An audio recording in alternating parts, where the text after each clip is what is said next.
Welcome everybody. I'm Steve Pardo. I'm the lead of the Centres for Excellence in Maths project. So welcome from the Education and Training Foundation. This is the third of four maths teacher development groups to have started. And I know there's one or two familiar faces and names in this meeting who have experienced one of the first two.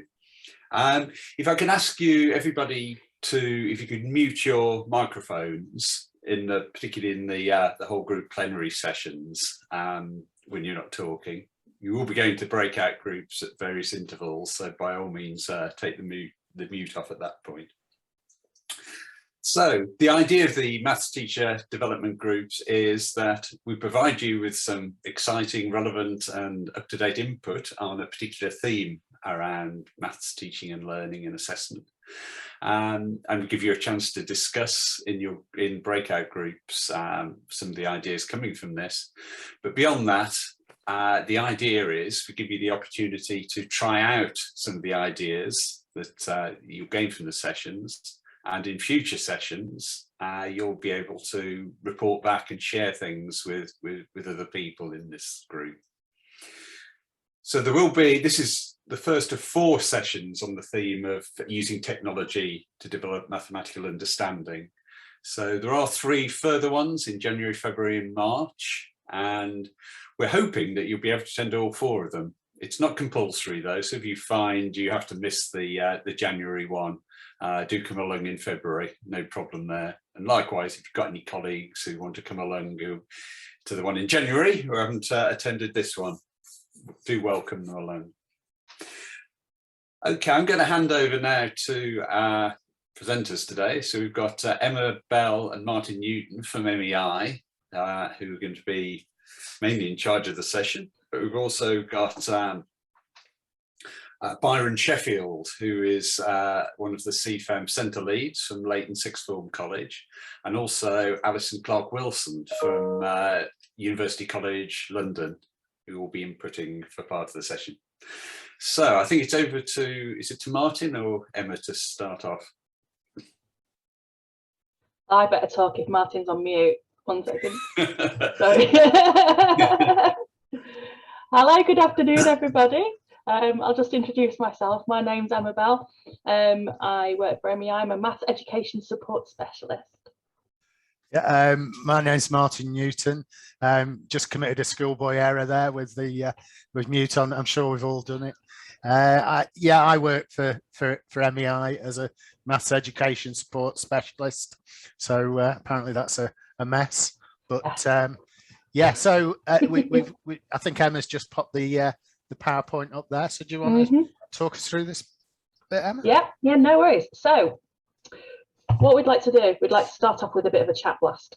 Now, how a chat blast works is we will ask you a question and we'll ask you to type your response in chat, but not press enter.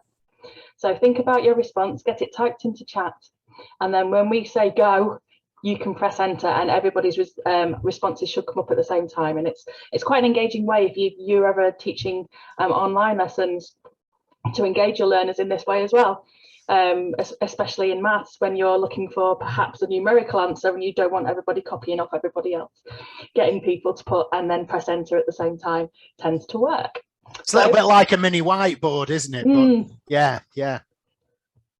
Okay, so what we would like to know is, how does using technology benefit your learners?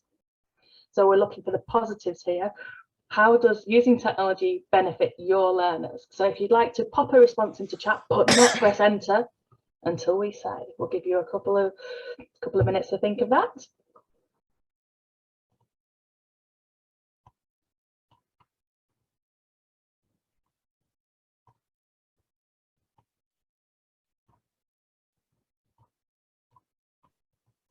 Okay.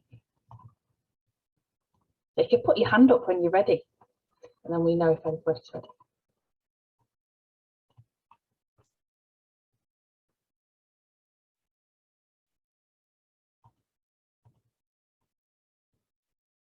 Oh, we've got some hands going up. It's working. Lovely. Oh, and a physical hand. Thank you, Michelle.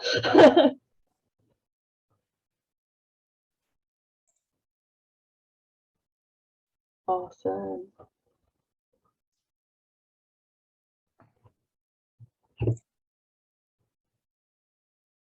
Okay. What do you reckon, Martin? Yeah, I think there's quite a few hands gone up there. So Yeah. Let's do this. You tell them. Set them up. Go. Go. Logan, Right. whoa. Oh, wow. Yeah, read that if you can. Fantastic. Yeah. Look at all this. This is awesome. Lovely. So allows them to, I like what Byron's put here about trying maths out in a safe space. Louise, they're always on their phones. So if you use technology, they're more likely to participate. We're looking at interactivity.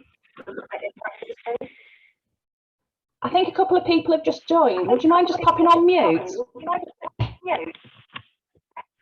Thank you very much. Do you like to pull any out there, Martin? Yeah, I like this one. Variety of information and can be reached all over the world in different time zones to be connected. I like that. I like that a lot. I think one of the great benefits that's come out of the current situation is the fact that I'm tending to talk to a lot more people than I would have done in the past because of, you know, people not having to travel and yeah, a lot more collaboration going on. So if we can use that with learners, then why not? Yeah, become an independent learner and not rely just on the classroom teacher. We want to encourage that, don't we? Oh, absolutely. I mean, I think that's the holy grail for me when I was in the classroom, was wanting learners to be more independent and take charge of their own learning. Yeah, self-studies. Yeah, a few more there. So yeah, so have you got any more, Emma, that you would like to pull out there, or shall we? And there's just this last one, the easier to handle a bigger group. Oh yeah, absolutely, yeah. And Louise, I don't know whether you said this before, because I was reading through, but they're always on their phones. So if you use the technology, they're more likely to participate. You know, if they're on the phones, make use of it and connect with them that way. Yeah, brilliant. Do some maths TikTok. Yeah, that would work. I love that. I am just going to ask people, and it's up to you, but it'd be really nice if as many people as possible could put their cameras on, because it's really nice to see you. And we are going to be together. Oh, brilliant. We're going to be together for these 4 sessions. And I recognize quite a few names. I might recognize a few more faces when they come on.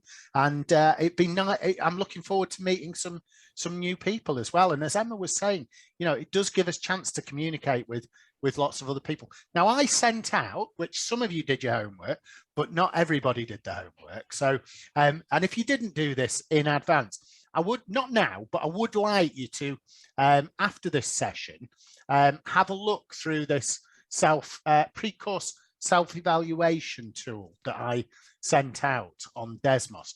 Now, I'm just going to share. Oh, can you stop sharing, please, Em? Yeah, thank you. Right, I'm just going to share my screen here. So can you all see that okay? Excellent, thank you.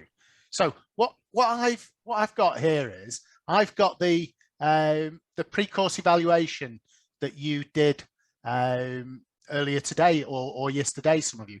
And actually, some of you will notice that I've chatted to you and asked you a question to give you some more thinking to do during the session. So I'm just what we were thinking about with this bit is that me and Emma were thinking that actually one of the things that Alison will be talking about later, and Byron particularly as well, is about assessing where people are up to and finding out, and technology gives us that ability to be able to do that. So there was a question which was reflections on using technology, and people were asked to drag the point to the location that represents their confidence levels from negative to positive on what technologies you're using and why you're using them from a pedagogical perspective.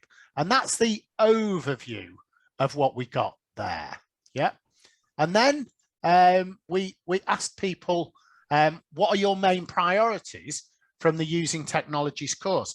And this has been really useful because we've been able to look at this in the last day or so, and even the minutes before the session to find out what people's main priorities are. And we've got individual responses there, and you won't recognize your name there because on Desmos that we're using, we have an ability to anonymize students' names. So we're not going to embarrass any of you, but what we found is it puts them into an ordering. And what it's saying here is that people mostly that filled this out want to find out ways to design motivated mathematics lessons using technologies. And this is maybe something that you can think about with your GCSE research students, your functional skills students, about finding out what those difficulties are and that all that sort of thing that goes on with that. Now, can I just jump in, Martin? Sorry, I'm going to do it. I just love the fact that motivation is right at the top. It's so vital for research learners, that motivation. Look how many people have put that in the top. You can see with the bar how many people ranked it as their first priority. And all through GCSE research, it is that motivation, isn't it? It's getting them engaged in the learning that's most important. So I'm really glad that came up. Absolutely. Amarja, have you got your hand up from before, or we were asking a question? You muted. My apologies, that's from before. Oh, that's okay. Legacy hand. Legacy hand. Yeah. There you go. Yeah. So what I was also able to do was just take some snapshots with Desmos, and I've got some comments from typical comments. These are from participants, so I know these sort of comments. So I'm using some technology in my sessions and happy with the why and the what. Somebody will recognize this, they've written it. But I know there must be better and more purposeful technology for maths out there. Okay, well, let's see if we can help you with that over the next few months. I've tried various tools and using them regularly, but I'm wanting more inspiration. So hopefully we'll be able to inspire you. While tech can be used in some settings, cohort, it's not a one-size-fits-all approach. And I think this is the pragmatist now, yeah? I believe it should be a blended approach with other methods. You'll notice whoever put that on, I've made a comment back to you. Now, so what we were interested in was how many people are using different technologies, Desmos, GeoGebra, MathSpot, all sorts of things. So I made use, and it was about 12 o'clock last night. Martin, you've got a question up. Oh, I've got a question. No. Your messages were up on your screen when you went onto Twitter then. Sorry. Oh, right. Okay. Sorry. Right. Okay. So I'm not sure what you mean there, Emma, actually, but we could read your message from somebody. Oh, okay. Right. That's fine. So what I'm going to tell you is that I did a little poll on Twitter last night, and I'll tell you what it says. And it says, calling FE maths teachers, please could you answer this question? I use Desmos activities regularly, occasionally, never, don't know what Desmos is. And in that time, I've had 34 votes on it, and 17% regularly, 41% occasionally, 35% never, 6% don't know what Desmos is. Now, what I was interested with that was just to see how many people would respond to it. And that was great to get a response like that. So I think also that you people here are here because you want to or are already using technologies. The people on Twitter are maths education people, so they're probably likely to be using more Desmos. But that's an assumption I'm making. I don't know whether that's true or not. But there's lots of people that aren't using things like Desmos, GeoGebra, MathSpot, and all those different things. Okay, that's it from me for this bit. And I think next Byron's going to come on, and what Byron's going to do is so Byron's working in a college still. He's the centre lead at Leighton Sixth Form College, and he's going to show you some examples from practice that he uses. Can you see that? Okay. We can see that. Great.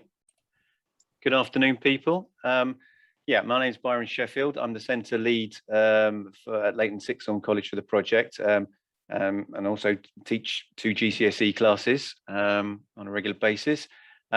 Like many colleges during the pandemic, we had to learn how to use technology very quickly to be able to run our lessons online. But once we got that done, we wanted to try and develop our knowledge of different technologies and how best to use them to get more out of the learning. It wasn't just a matter of running a lesson. It was more, can we get some good learning going out of it? Can we reproduce some of the things we like to have in classrooms? Can we get the discussion going? Can we get students exploring mathematics? Can we tackle some of the misconceptions they had? So that kind of led us to kind of try out lots of different technologies.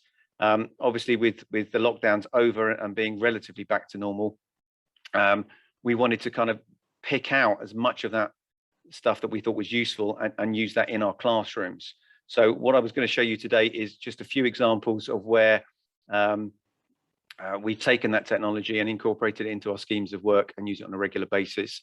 And where I'm coming from here today is where we looked at our topics and thought really, first of all, about the misunderstandings that students had, and how we could find some technology that might address those particular things. So that's what I'm going to show you today.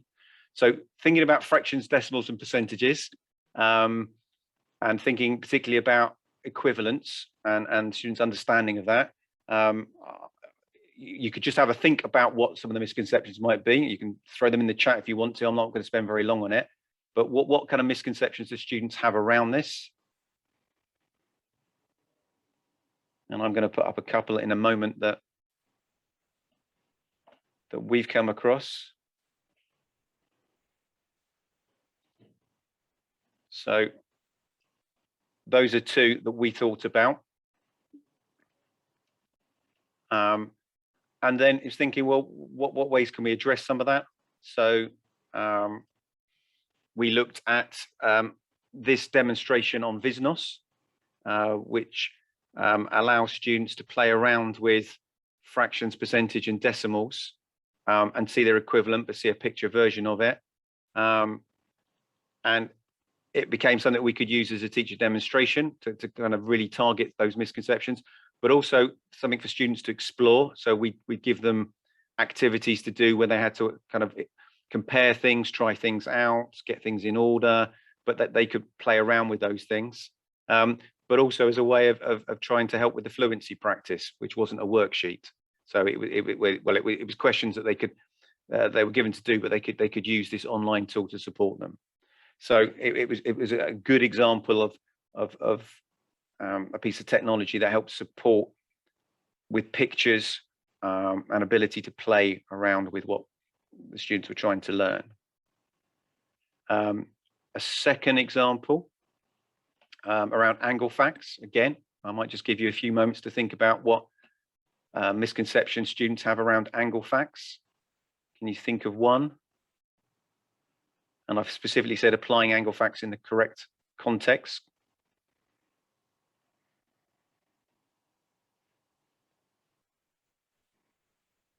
Okay, this is one that we saw quite regularly. Students are very good at kind of understanding that angles on a straight line add up to 180, but are not very good at applying that because they'll see straight lines in all kinds of situations. So here's a typical example where they would think that A and B add up to 180. And I'm sure you've come across similar ones. So we were looking at ways to play with that. So this is a GeoGebra app that's taken from a set of resources on variationtheory.com, the Craig Barton website, which allows you to demonstrate this and move some of the key parts around to show how the angles still add up to 180, but also the fact you can compare them across the 2 lines to try and pick up some of this issue. So being able to demonstrate flexibly is quite good. Being able to hide things and then ask students to predict what the answers are going to be and then show them again is very useful. And obviously this then links into some nice activities on variationtheory.com in terms of getting them to think about the outcomes of certain situations and whether they do make 180 degrees or not. So there's quite a few of these GeoGebra apps around, and there's certainly quite a few linked on variation theory that can help out. Calculating with negative numbers, another situation which causes a lot of confusion. What would you say was some of the key misconceptions that come from that?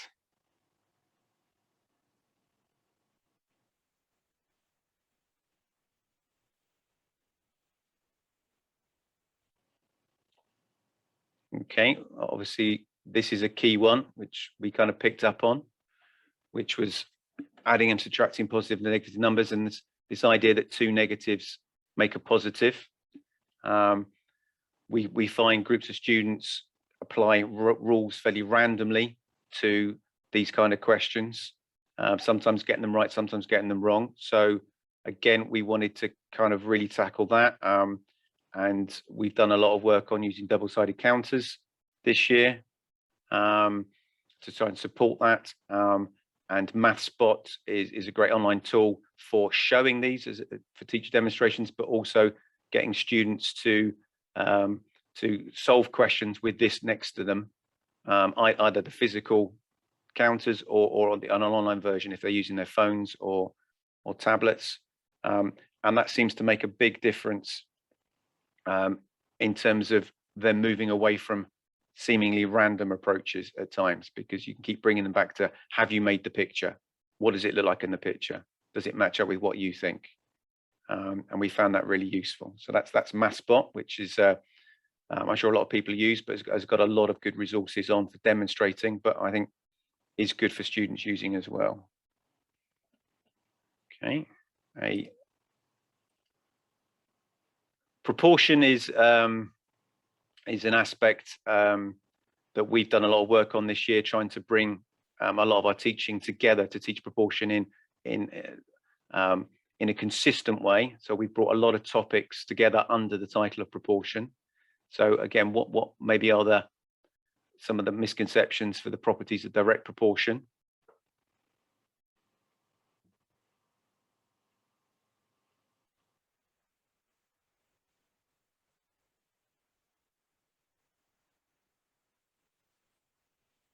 So this is one we come across quite regularly with students, the idea of using an additive method incorrectly rather than a multiplicative method.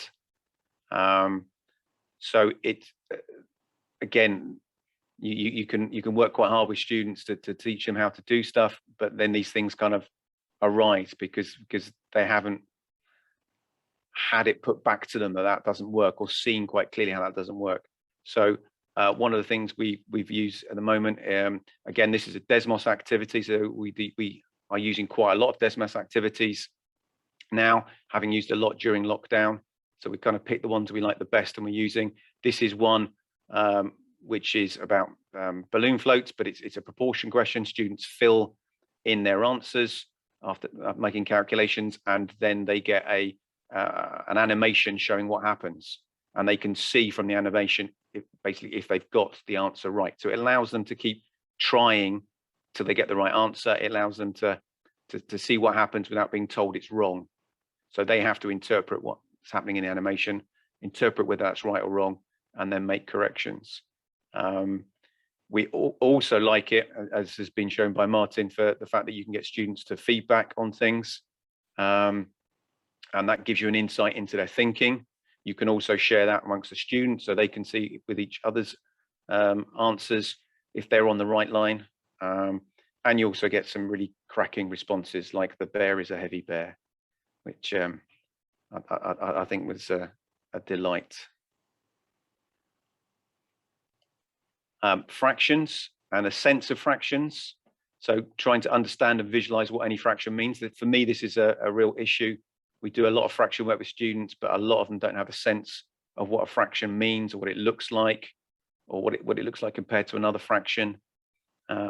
So can you think of any specific misconceptions that students might have with what a sense of fraction means?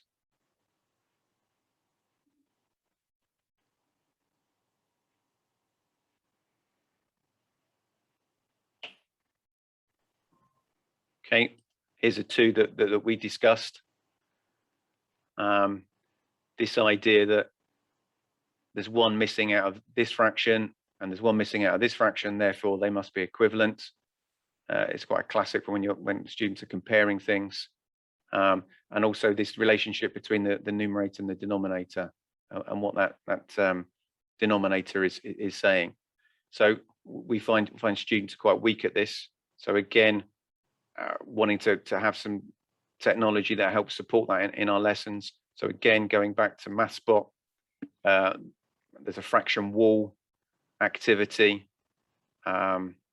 which allows students to play around with the fractions. We do this very much as a student exploration. We give them various things to try and find out, lots of examples. You know, can you make it this way? Can you make it a second way? Can you make it a third way? You know, comparing fractions, finding equivalent fractions, finding fractions that add up to 1, finding 3 different fractions that add up to 1, finding 4 different fractions that add up to 1. Can you do it another way? Lots of playing around with it to try and break some of those misconceptions that are going on, and we found that very useful. And finally, we've used it quite a lot within assessing learning. We're obviously quite keen to know what students know before we teach them, sometimes during as we're teaching, and also what they recall after a while. And we want to do that in a format that's useful to us. So having multiple choice answers that give the wrong answers are common misconceptions is really helpful for us. We can see which things we can plan for before we teach, and we can see which things we haven't done well enough with students after we teach. And as I'm sure a lot of people have seen, then diagnosticquestions.com is a great resource for that. They have thousands of questions already done. You can create your own. You can put them together in little quizzes. You can add them to your, single ones to your lessons at the start, in the middle. You can do recap quizzes at the end. We're currently using them very much as doing stuff towards the end of large topics, and using it as a way of working out what we've got to do at the end. Do we need to go back over stuff for fluency, or can we move students onto some problem solving activities off the basis of this? We've kind of toyed with doing it actually online, but you can also do it as a printed version, which is something we're using a bit more this year for various technical reasons. So there's just a kind of set of examples of things that are now sat in our scheme of work that we tried out over the last couple of years and liked and now put in. And so when we're looking at designing new units, we're trying to think about the misconceptions that come up, and then we're trying to think, what things will solve that. Are there paper-based resources that might solve that? Are there technology resources that might solve that? And if they are, then we put them in and try them. Okay, thank you very much. Lovely, thank you. What I did during that, Byron, is as you were going, I was putting the links into everything at pertinent points, just so that people can have an explore for themselves. But I'm going to hand over now to Alison, who's going to give you her views on what does interactive technology actually offer teachers, and this is part 1. So over to you, Alison. Thank you very much indeed. And thank you to the contributors so far, because you have just given me lots and lots of examples which are going to relate to sort of what I'm going to try and offer here. So first of all, let me introduce myself. I'm Alison Clark-Wilson. I'm a former school maths teacher, head of maths, who then moved into maths education research. And over the last 25 years, I started out as an action researching teacher, just asking questions about if and how all these new technologies were going to impact positively on our learners' experiences and outcomes in maths lessons, and over the years I've been involved in pretty well every technology that's come along in the maths world, so quite a lot of oversight. And what I've seen in that time is obviously there's that sense of treading in the footpaths of people who've tried other technologies before you and some of the learnings from that. But what I do in my work is try and draw that together and provide really helpful frameworks and ideas as you begin to think about what sort of technologies you might want to try in your own classrooms and teaching practices, and what we know about what works well and what doesn't work well. So really we can share some of those learnings, but every time we come across a new technology, we have to rethink a lot of this. So hopefully over the coming sessions, we're going to be able to support you to come up with those research questions that you're really interested in understanding in your own setting, and point you to resources, activities, frameworks that help you think about things to really get the best out of them, and hopefully have some successful outcomes for your learners. So I wanted to start at very top level, and really just to think about, you know, we've heard a lot of different uses of technologies just now, but if we really look at it at a very top level, technology, we've seen examples of how we can use it to introduce concepts, topics, techniques. So at the point when students meet this for the first time. Now in the post-16 sector, you've really sort of, if you like, passed that opportunity for many learners, because it's very likely that most of the things that you are going to want to introduce, they've met or should have met at some time in their earlier school experiences. Not always the case, but you know, the introduction phase is a different sort of introduction very often when you're working with post-16 learners. Exploring concepts, we had nice examples there with Visnos, with the variation theory.com, that point where you've got some concept or idea that's on the table and you want to use a technology that's going to allow students to have a little bit more autonomy, go down a few routes of their own, structured, unstructured, lots of different ways of doing it. But that notion that you might let them loose and let them explore and play with some of the ideas themselves. We see a lot of this consolidating and practicing techniques. So technologies that are really there just to design lots and lots of examples of you know, essentially doing what would have been the old paper and pencil exercises, but in hopefully slightly more motivational ways. Working individually and collaboratively, and if you like, the technology really allows some of that collaboration to happen in very different ways. So you might work in the classroom, but it does let it happen. Assessment, and I put all three in there: self-teacher, peer assessment, because different technologies will enable that to happen in different ways. Very important with older learners to build that independence, and really that self-assessment is the first point of that. But how does teacher and peer assessment sit alongside the sort of digital tools that you might be using? And obviously really key thing is communicating ideas. And, you know, if we think about all that online teaching that went on, most of the time we struggle to get that communication of ideas between us and learners, because we had all the barriers around the use of technology and access to technology that put us there. But, you know, technology is good at helping us to communicate if and when we need to. So if I break them down now into what we call sort of passive technologies and interactive technologies, and your best example of a passive technology is television and radio. Okay, we've had those for years. We don't even think of them as technologies, but you know, when radio first came along, they thought it would transform education as we know it, because you could scale access, you could get it out into everybody's homes, classrooms, and so on. Didn't quite work out like that for lots of reasons, but the passive technologies on the whole, we're just viewing something, we're reading something, we're listening to something, we're clicking through something, but on the whole, you know, there's limited interactivity in terms of what we might be doing beyond that. So in the more interactive technologies, and this is beyond maths, this is just technologies generally, we can do all of those things, but we can actually put stuff in, we can type stuff, we can enter stuff, we can create stuff of all sorts, we can share stuff, we can get feedback in lots of different ways, we can get those motivational hooks, the badges, the explicit rewards that somehow for some learners just keep them going, they get that feedback on how they're doing. So if we start to think about, well, let's put those passive technologies to one side and think about what are the interactive technologies, and what are those interactive technologies when we're working inside maths, which has its own inherent technology as well, if you like. So, you know, if you think about graphing was a paper and pencil exercise, but once we had graphing tools, we tend to use those in the real world. We still teach kids the paper and pencil bit, but actually out there in the real world, very few people would draw a paper and pencil graph anymore. So we've got some technologies that are sort of essential, if you like, if we're going to send our learners off with high levels of digital literacies to go into all manner of different sectors. So let's start with a really low level interactivity, and I'm just going to play this out. I'm not going to worry about the sound. It's really not that interesting, if I'm honest. I could have picked any of 100 of these from YouTube, but essentially this is a low level of interactivity for technology. It serves an amazing purpose, and we have to say that of all the educational technologies out there, YouTube has probably had the most impact globally than anything else. We all learn masses by going to YouTube when we're stuck. So don't underestimate this. It might be low level interactivity, but it serves a huge purpose educationally for many, many learners. It's a go-to place.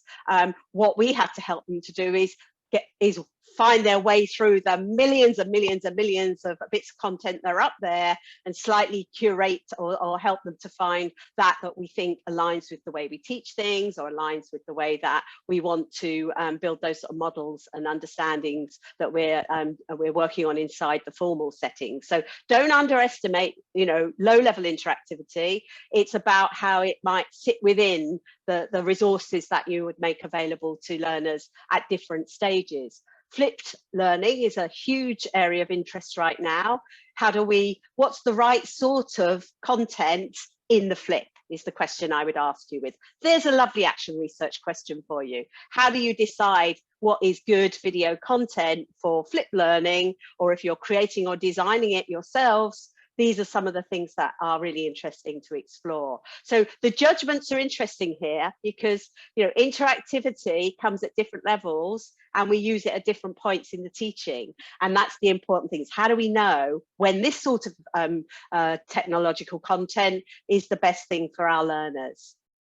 If I go on to, let's move beyond our very nice gentleman there. If I move on to the second example, so this, interestingly, we saw one, sorry, my text there, I forgot the wrong text, I didn't change that text. This isn't a lecture style video on YouTube. This is an example from a GeoGebra activity, one that I've used in many sessions over the years, just interacting, just bringing in this types of technology. And if I play this little animation, this particular task is very similar to one that we just saw from the examples that Byron presented.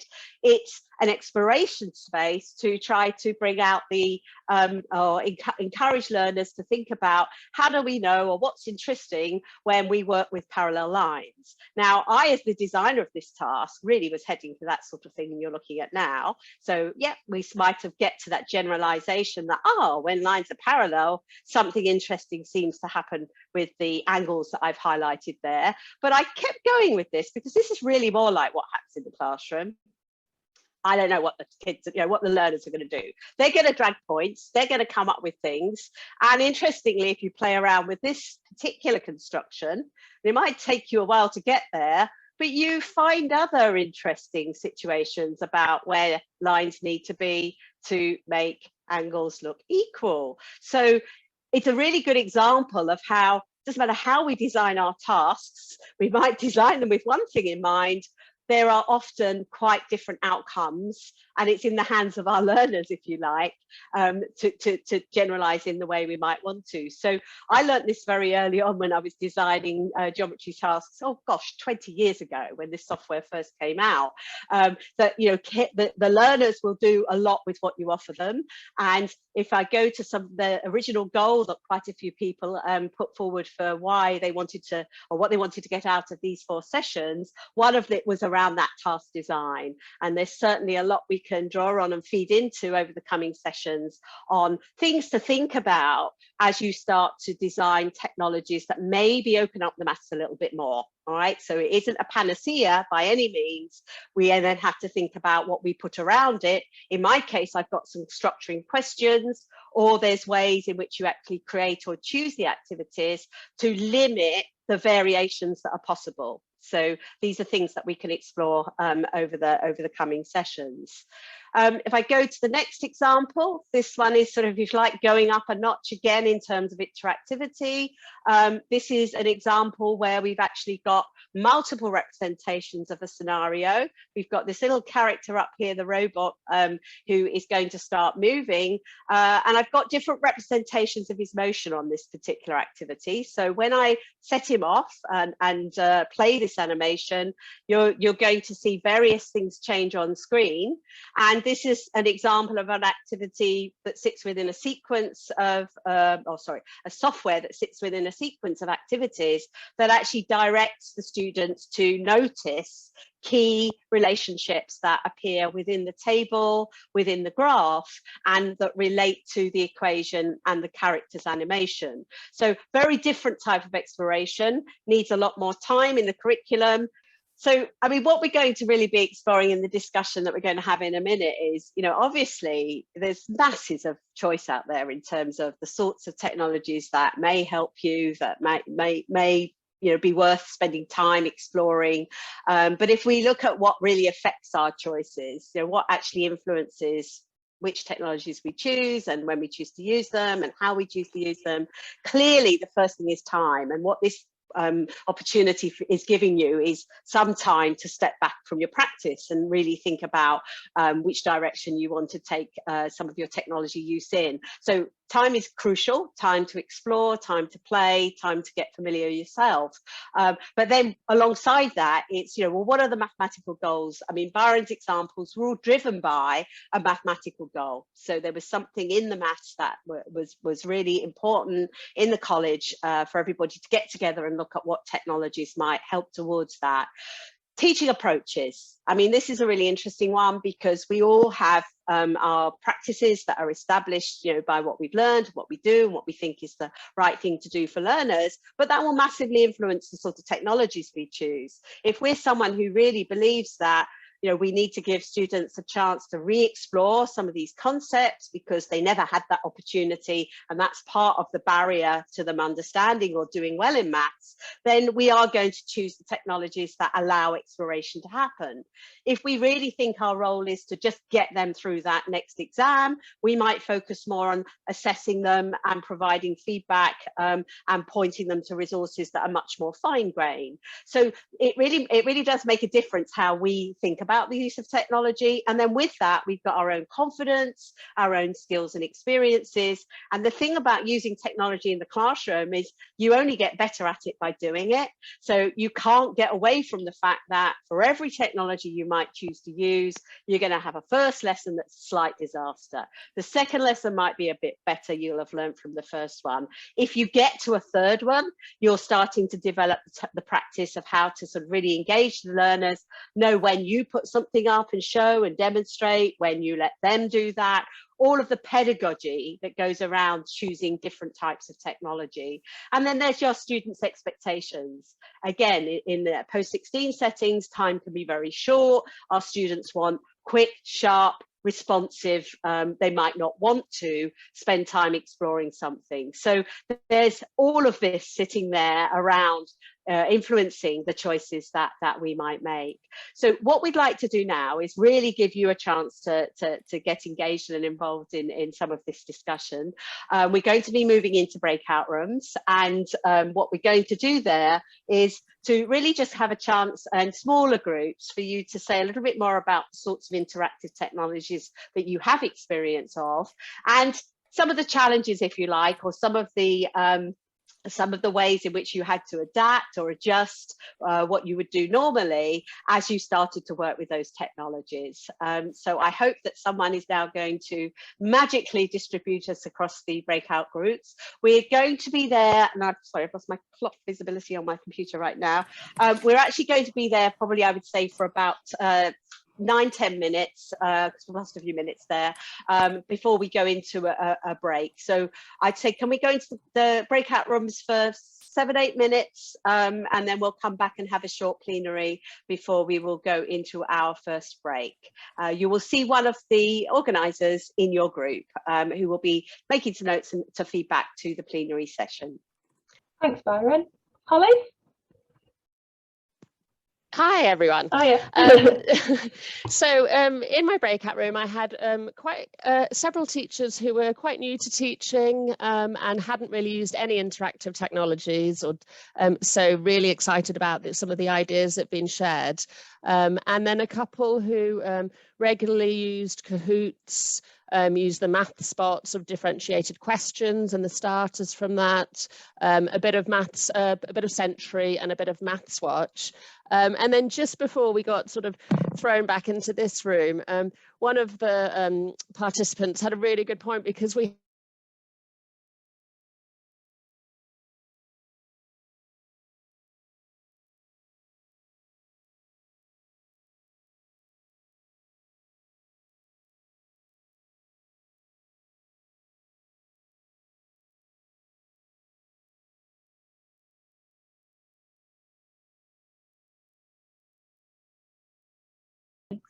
Yeah, we had people using a variety of things. Yeah, Kahoots, diagnostic questions. Also, the which I've not heard anybody mention for a while, and really worth having a look at, are the CIMT, which are interactive quizzes. And pedagogically, and you know, they're really good, because there's some really good stuff. So they look a little bit outdated now, but they really, I would recommend those. We did have Sam from Recife College. He was saying in particular that the whole department have taken on using Desmos, and they're really using it for finding out what students know about, particularly online. They used it well. They're using visualizers in the classroom now, because they've got those from when they were online. They're using graphic tablets so that students can take the graphics tablet to the student, and so they're working really well. And then Louise at Buxton Leek College, she's really into it, like everybody at Recife, but she's struggling to try and get the rest of the team involved. So different aspects there. So Emma, what did you find? Oh, well, Martin, I'm glad you asked. I think that in my group, we were talking about Maths Watch in particular. I'll just pick out on Maths Watch, and we were trying to unpick what it was about Maths Watch that was so useful.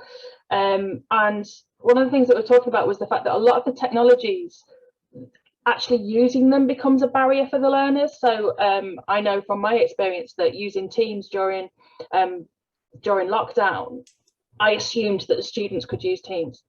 And there was a barrier there that they had to learn how to use Teams before they did it. But Maths Watch is very, very simple and follows through thought processes of the teachers. So we wanted to bring that up. Thank you, Emma. No worries. Alison? Thank you.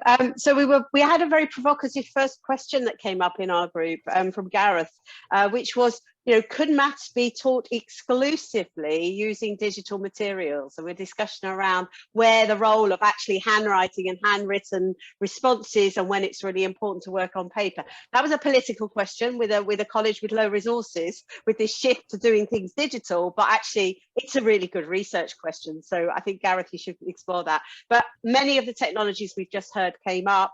I think there was something interesting. We had quite a few quiz type technologies. So whether it was Kahoots or Mentimeter or Microsoft Forms, and linking in with the diagnostic questions type sites. I just wanted to feed in a bit of very recent research that I think has got lots of application in many contexts. And this was a piece of research that myself and Colin Foster at Loughborough University did with the colleagues at ED, at Diagnostic Questions. And what we were looking at was when you ask students to literally answer a multi-choice question, and you might have some thoughtful responses there that give you indications about misconceptions, for example.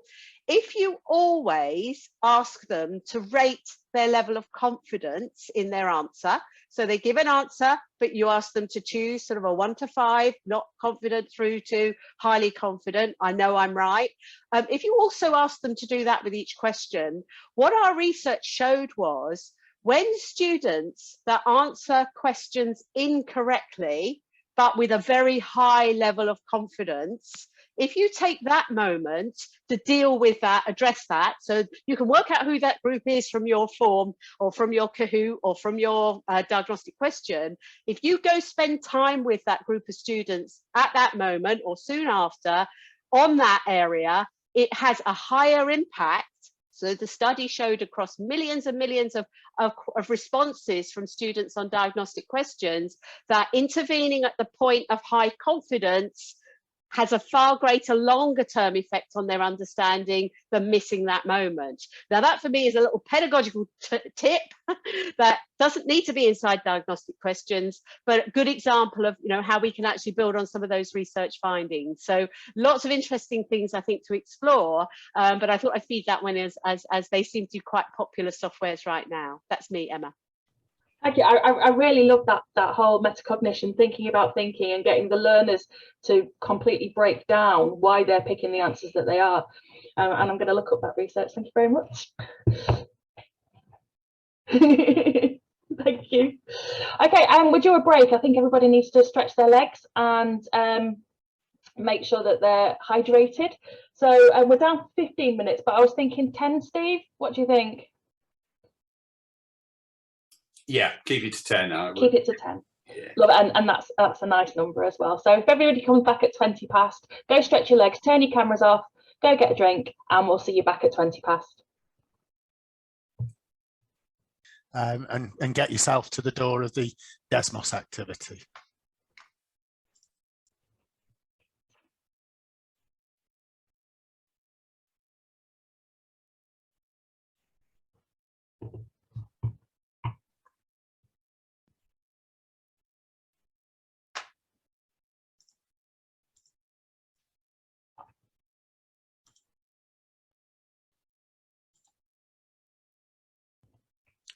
Okay, folks. So, Emma, do we need to share at the moment, or? Yeah. I'm just going to run through what we're going to go through during this session. Yeah.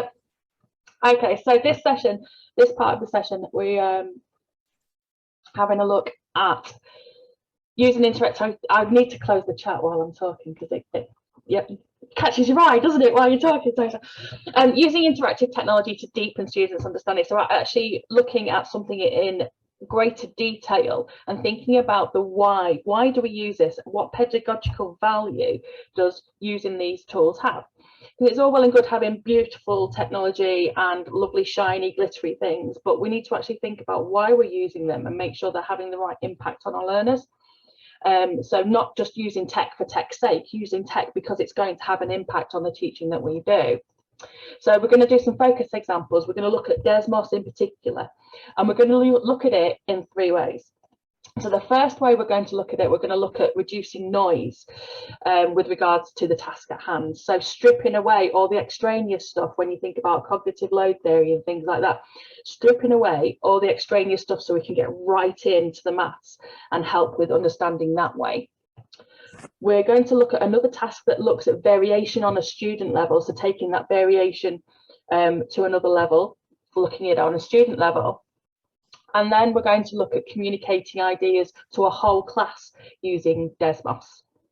So I'm going to stop sharing now, and I think Martin's going to take over.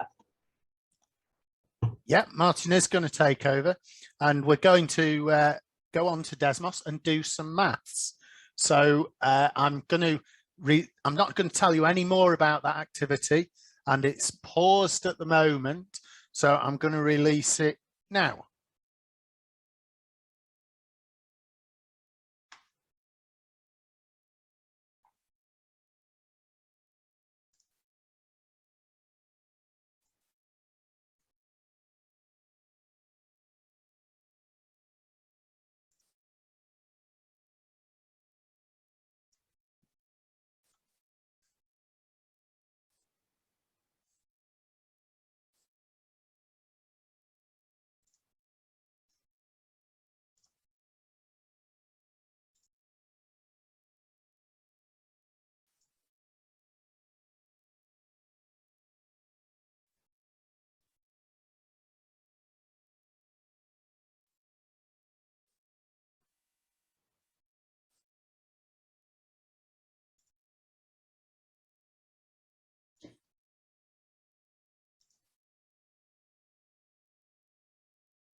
Are we meant to be seeing something? You're not meant to be seeing something, but if you've clicked, you should be clicking on the link in the chat. Okay. And that'll take you to a Desmos activity. Yeah, that should help.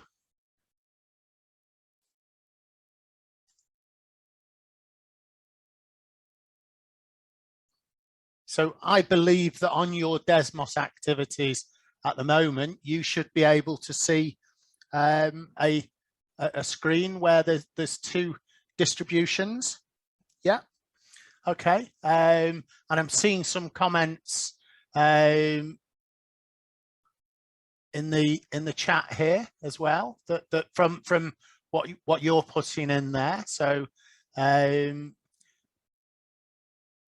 let's have a look at what some of the comments. I'm not going to necessarily share these. It says we had time to practice and refine on the second attempt. Yeah. So larger dots, larger group of dots closer to 10. Yes. So for that's going for round 2. So I think Sam said that. Tell us what you mean by that, Sam.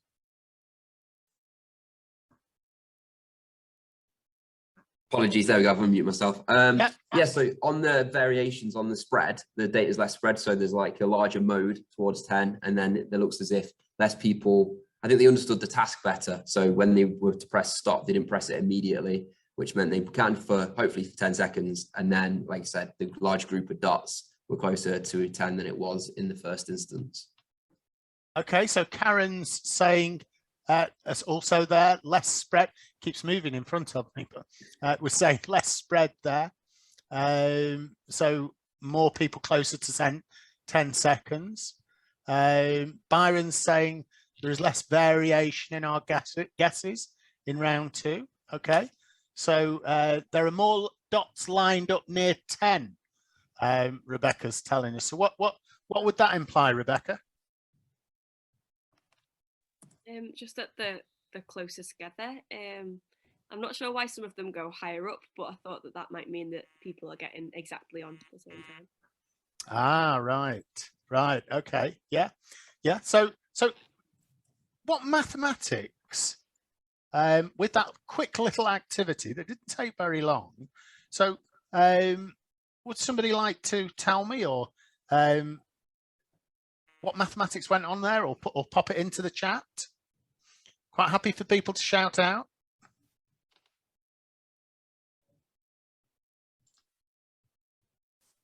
So we've got estimation, sampling, yeah, data collection. Yeah.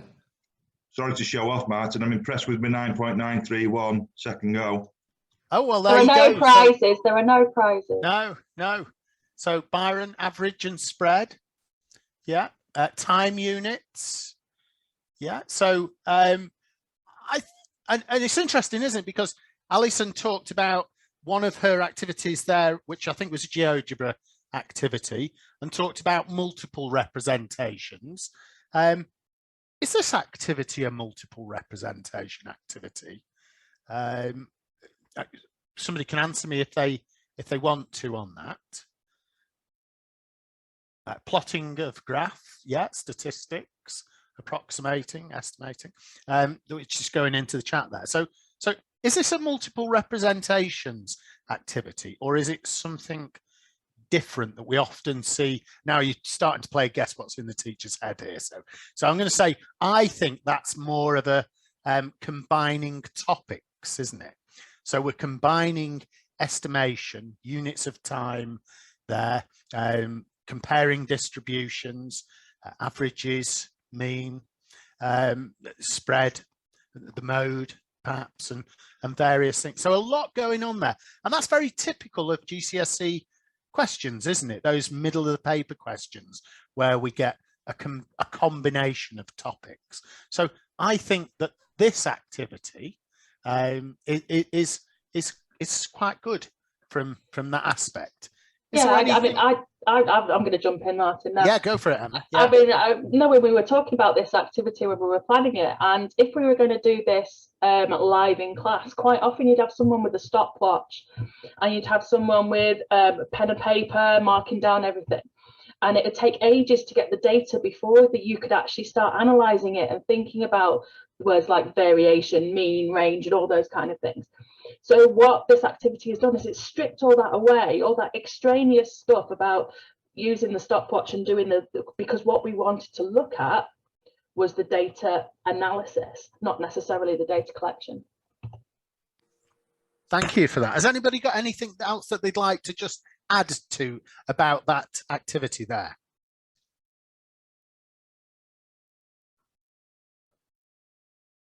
I think the other thing is that you obviously get to see other students' explanations, and I think that helps you think about your explanation, yeah, and whether you're on the right track or see good models of other explanations. Yeah, and that might test you as well. You might be right, and you might be the only one that's right as well. But that then starts to test your reasoning, doesn't it? Yeah, super. Right, I'm just going to change this now. I'm going to give you another activity to have a go at, and I'm just going to be watching on here how you get on with this so that I can make any comments. I love this one, Martin. I really do like this one. Yeah, yeah.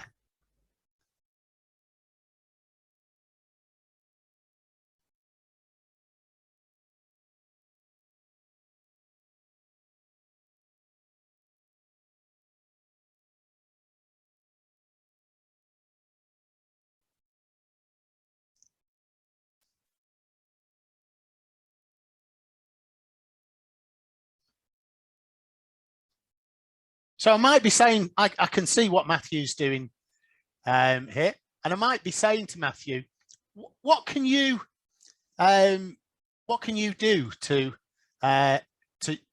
change? What can you change on that straight line that you've got there? What might you change? Is it the coefficient of x, or is it the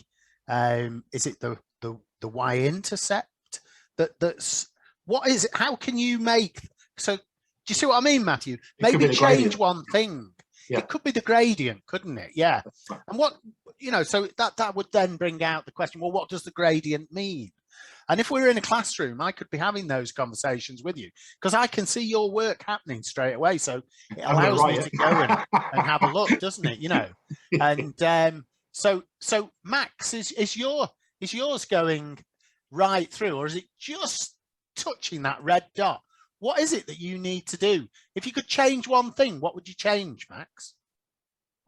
The gradient, just a tiny bit. The gradient? Okay, try it then. Yeah, there we go. Oh, so that's got it through, hasn't it? Yeah.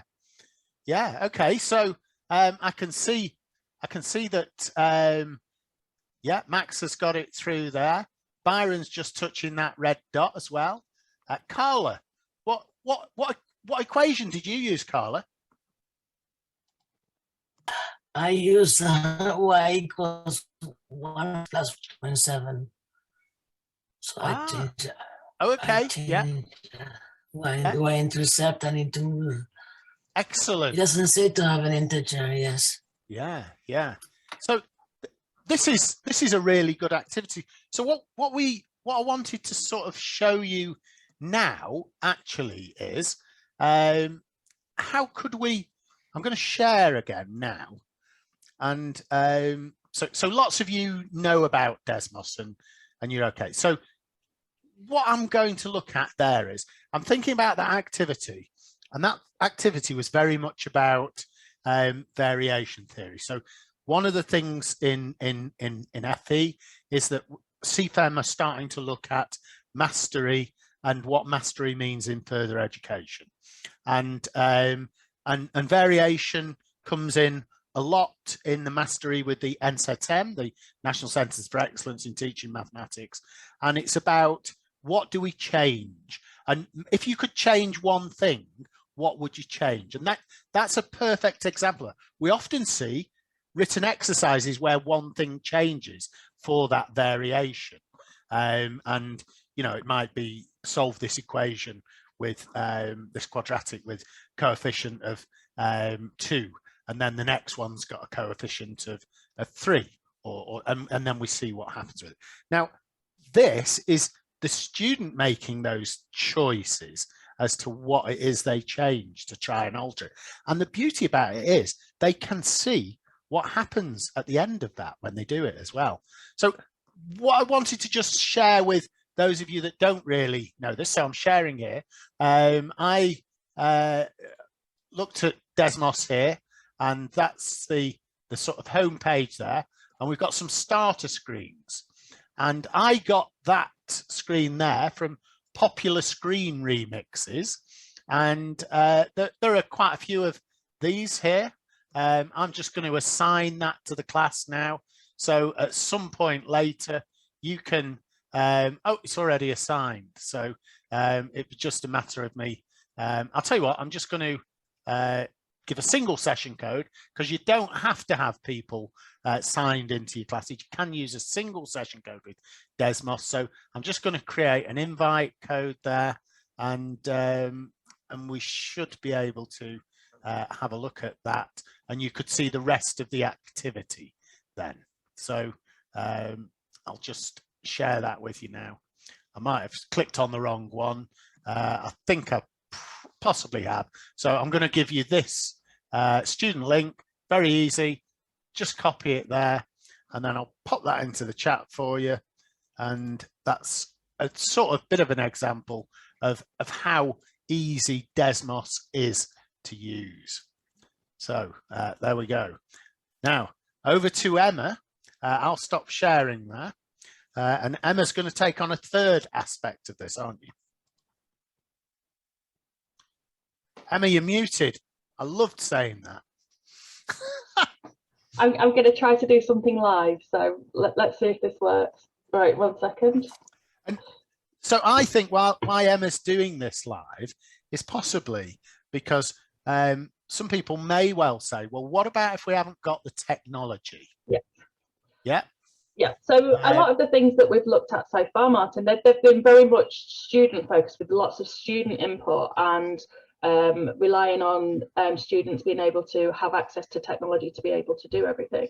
I know that some of the, when I was in the classroom, a lot of things were, I don't have enough data for this and the Wi-Fi is rubbish in here, you know, and oh no, I'm not using my charge for this because I need to be able to ring my mum later on. You know, there were so many different barriers to everything, but with interactive technologies, settle down, please. With interactive technologies, they don't have to be all about student input. They can be about teacher communication as well.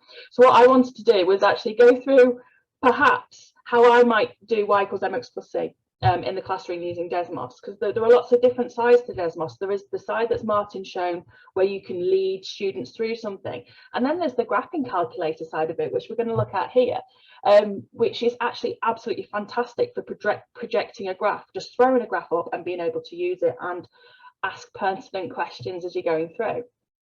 So what I'm hopefully going to do is pop in y equals mx plus c. Hopefully you can see that. People at the back of the room might not be able to see that, so what I'm just going to do is I'm just going to make it a little bit bigger, which should help. So y equals mx plus c, and I'm going to add in some sliders. And what these sliders do, it means that I can manipulate the gradient and the y-intercept by choosing different numbers. So I can change the gradient, and immediately my line is changing. There is something changing about my line, and I can start asking questions about this, asking students what they notice, what they wonder what would happen if that number went negative. Well, I can do that. Well, let's slide this on the board, and oh, it's gone negative, it's popped the other way. So I've got that immediate input as to what's going on. With the asking the students what might happen when I change the C, I've got the immediate, well, what's happening when I change that C? Along with that, what I can also do is I can add a table of values to this. So if I pop in a table of values, immediately I've got the points on the line. We can talk about the fact that these are actually coordinates. These are the coordinates of the points, and they're relating to the table.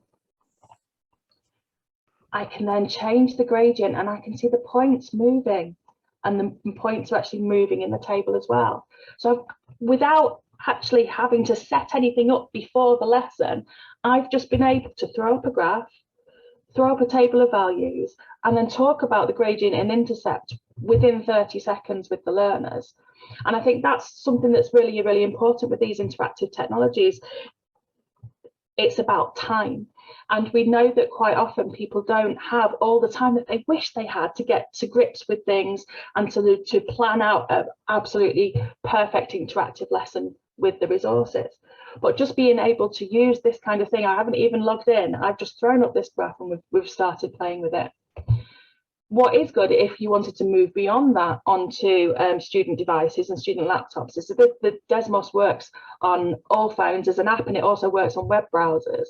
And it's even more intuitive because you can start pinching and zooming and everything on a phone. And it's really rather fantastic.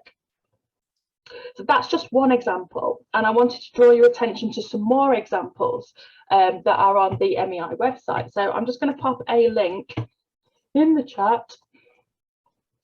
And this will take you, there we go, to a page of GCSE Desmos activities that are already on the MEI website. I've just gone through actually the first one. And hopefully, did my screen change then?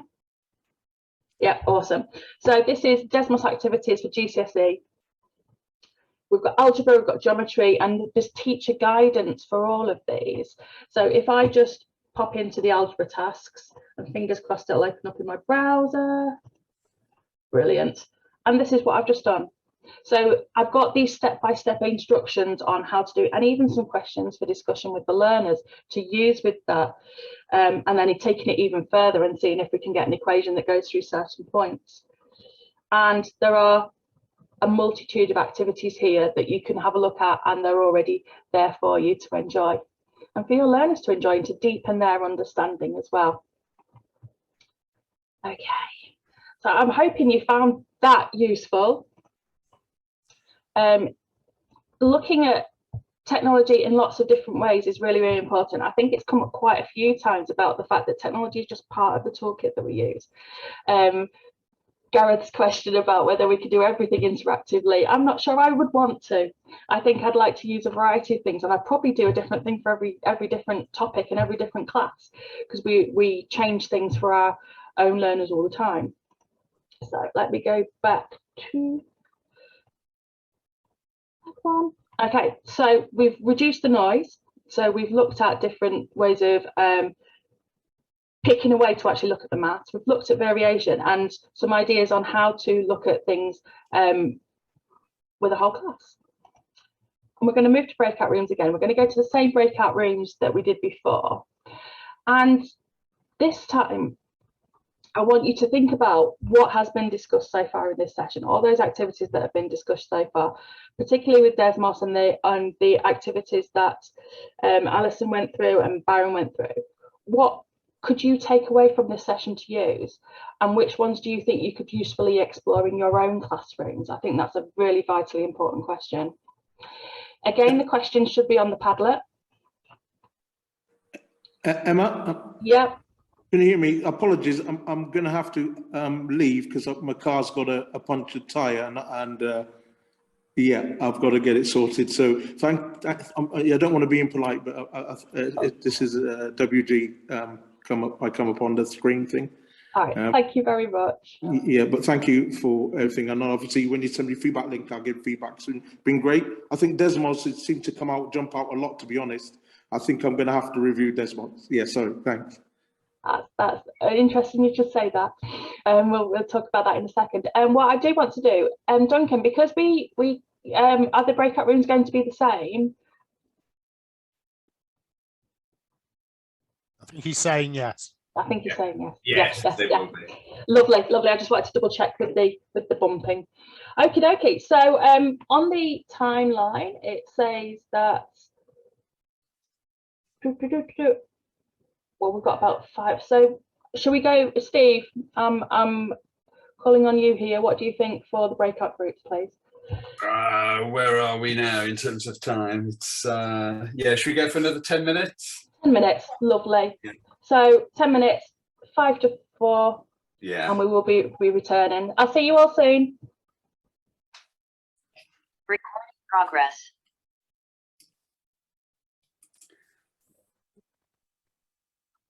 I'm waiting for that as well. Thank you very much. Lovely. So hopefully you had a chance to discuss the things that have been introduced to you during this session. And I just want to ask the facilitators again for some pertinent points from your groups. So I'll start with Byron. Best I unmute. Okay. I think a lot of people in my group hadn't used Desmos before and thought it looked really interesting and had lots of possibilities. I think people were a bit unsure about where to start. There was also some concerns about technology and the pitfalls of using it, things taking a long time to log on, things not working well, working for some students and not others, and how that can really make life difficult. So yeah, we had a discussion around that. The other thing I said was that we at Leighton have kind of worked with quite a few Desmos activities over the last year or so. So we've got a list of ones that we quite like for a range of topics. So I will put that in my email in the chat.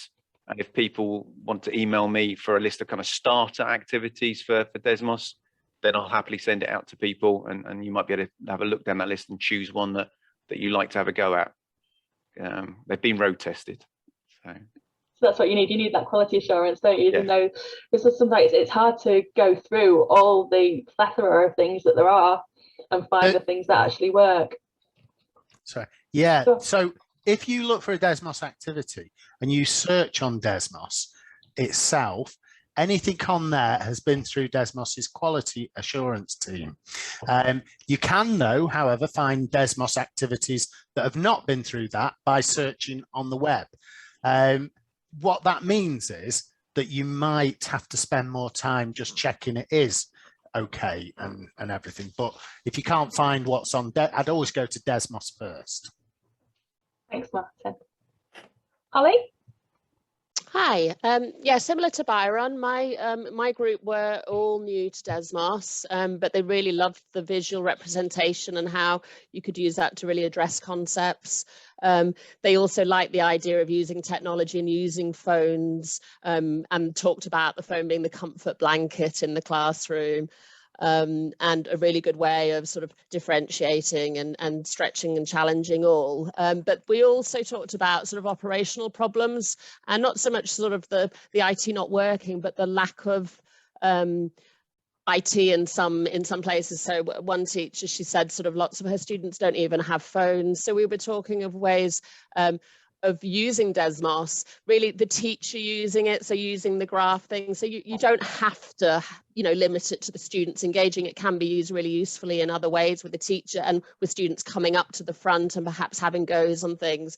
But also another point which they, my group sort of thought, oh yeah, that's a really good idea. And sometimes we're so busy, we can't think about everything is, if you don't have students having access to laptops in the classroom or the phones, it was sort of, you can probably go to your IT department and try and book an IT room on the Friday afternoon once a month or something. And they, that excited some people. So hopefully they'll all be able to access something. Thanks, Holly. Martin? Yeah, we had a great discussion in our group because we've got a couple of people that are real Desmos experts. They've been using it like 6 months or a year, and they are experts after using it that amount of time. And then we've got another couple of people that that weren't. So Waylo wasn't quite sure about the chat blast and how he did that. So we did a chat blast in the session, and she's now realised how easy that is and how effective that is. And I've actually put just copied the chat blast onto the Padlet as well, so you'll be able to see follow that line there. But really, the big one for me was that so Lee Can, who's up at Darlington College, nobody uses Desmos at Darlington College, or should I say they didn't, but from Monday, Lee Kant is going to become the Desmos expert at Darlington College because he's going to be using it there. And Sam said he found out from a colleague about this time last year and realized what a game changer Desmos actually is. So that was our discussion. Lovely. Well, in my group, we talked about the fact that things have to be right and things have to fit the scheme of learning and fit your pedagogy as well. So the way that you're actually teaching is, you know, using something going to impact your learners, or are you just using it because it's shiny? You know, that kind of thing. You've got to make sure that it actually has an impact in the classroom. So we tended to focus on that. We talked about the visualness of it as well, and you know, having actual examples, visual examples for the learners really does help. Alison? Thank you. Yeah, so lots of things that have come up already came up in the group I was in.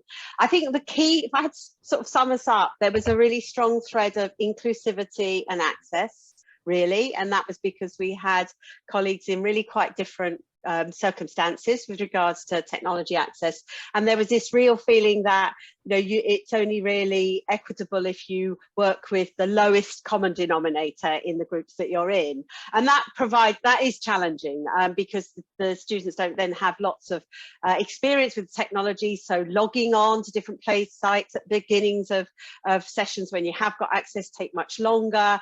There's a perpetual not remembering passwords, so quite a lot of barriers. So that was sort of, if you like, the reality check for our group.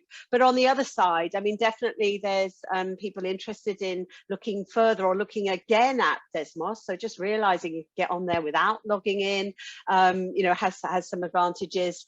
But also thinking about the fact that how do we provide resources that support students to be able to access some of these spaces again and again, that mean we can shortcut some of that time. So you can flip some of the, here's how we're going to get onto a particular resource or site, or provide somewhere to go so you don't hold everybody up while you help those few students get on again. So some real practical thoughts there. But I think, yeah, there's a lot of interest in looking again in some cases at what Desmos might offer. Awesome. So Martin, I think that leads into a question that you wanted to ask. Yeah, it does. So I've just put into the chat a getting started video for Desmos. Desmos do some fantastic videos of how to use them, and they're very easy and straightforward. I mean, I'm an old bloke using technology, and I can understand it and follow it. So you youngsters will be absolutely fine. Now, we were talking to Steve Pardo at the start before this, and there is a possibility that if anybody wants to learn a little bit more about how to use Desmos, about the technicalities, you've seen what it can do today, and seen some of the things that it can do. We couldn't cover everything, but so what we'd really like to see is if people could just put a show of hands if they'd be interested in maybe one or two Desmos, getting to know how to use Desmos, which would be slightly outside of these sessions, because we'll look at what things can do more in these sessions. So put your hands up, either physically or on that little reaction thing at the bottom, if you'd be interested in that. So I can see quite a few going up there. Oh, blimey! Right. Gareth's put his up twice. He'd like to come twice. Yeah, that's excellent. I think that's an affirmative. Do you know what, Steve? I think there's enough hands up there, isn't there? What do you think, Steve? Yeah, looks like it. Yeah, perhaps what we'll do is send an email around people and just check. I suppose we're looking maybe sometime in January. Yeah, maybe a twilight session. I don't know, sort of 4 o'clock. Is that a better time? But yeah, we'll ask you a few questions. We'll email you, see who's interested. We can gauge it. Yeah. Lovely. And I think I'm moving over to you now, Steve, for some talk about teacher inquiry. Indeed. Hang on. Right. Can you all see that stupid question. Inquiring into your own practice. So this is what we're going to be really asking you to do before we meet again in January. So teacher inquiry, says it there, doesn't it? So it's about you as teachers asking questions about your own practice. So doing a bit of self-study, a bit of, if you like, a bit of mini action research really into your practice that helps you to understand and develop as a teacher. So what does it involve? First of all, something we're going to talk about in a minute in breakout groups is setting yourself a question about your teaching and learning in your classroom that you would like to answer. I think we've already had quite a few ideas from today's session. Could be something like, well, how can I use Desmos to help students understand algebra? Or maybe in some cases, how can I use Desmos full stop? I think Alison mentioned one about using what sort of types of videos might work well in a flipped learning environment. Or how do my students react to interactive online software? So lots of things you could think about that in terms of the individual question. It doesn't have to be anything large scale, just think of something simple that you can do relatively easily within the course of your normal teaching. So it should be second bullet point, needs to build on your existing knowledge and experience. So if you're new to this, maybe Desmos isn't where you want to start. It might be something where there's more, if you like, ready-made stuff, something like MathSpot, for example. But if you want to push the boat out more and really wanted to get into Desmos, that's fine. Ideally, it should be based on evidence-based ideas, but it is specific to your classroom context and your students. And it needs to be purposeful and involve you in reflection, and ideally with discussion, which will happen through this group. So in effect, it is about exploring how theory works in the context of your practice.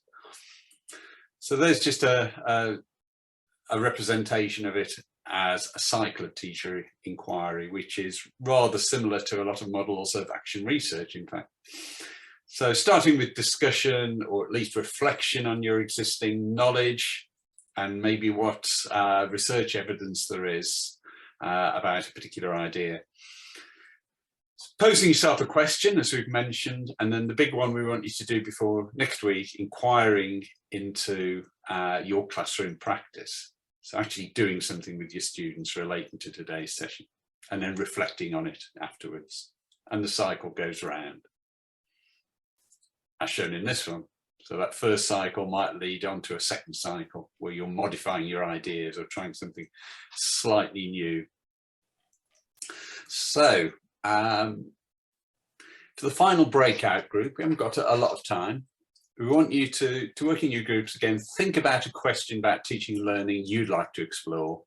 And it should be related to today's session on using technology to develop mathematical understanding. Plan how you can explore this question by making a change to your teaching in one or more lessons.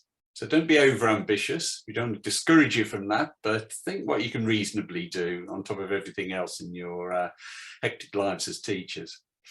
And then reflect on that and how it worked. And what we'll ask you to do at the next session in January is to share your experiences and what you've learned from it.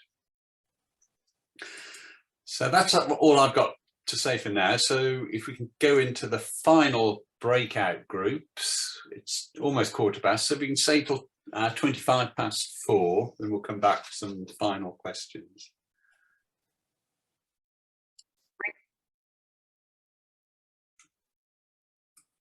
Fairly quick. We don't have a lot of time for feedback from this one. So can you all see the Padlet? Got a few ideas on there. So lots of good ideas already come out from this. So things that you want to try out, particularly I can see a lot about trying Desmos in teaching. A Christmas quiz has come up there. I won't go through them all, but have a look through those in your own time. So you've all mainly expressed what you're going to do. Don't forget about the question you're trying to answer, really. So why are you doing that? What are you hoping Desmos will do for your students effectively? So, before we finish, are there any other questions, burning questions that anybody's got? So do type anything into chat, or if you want to unmute and simply ask the question, now's your chance.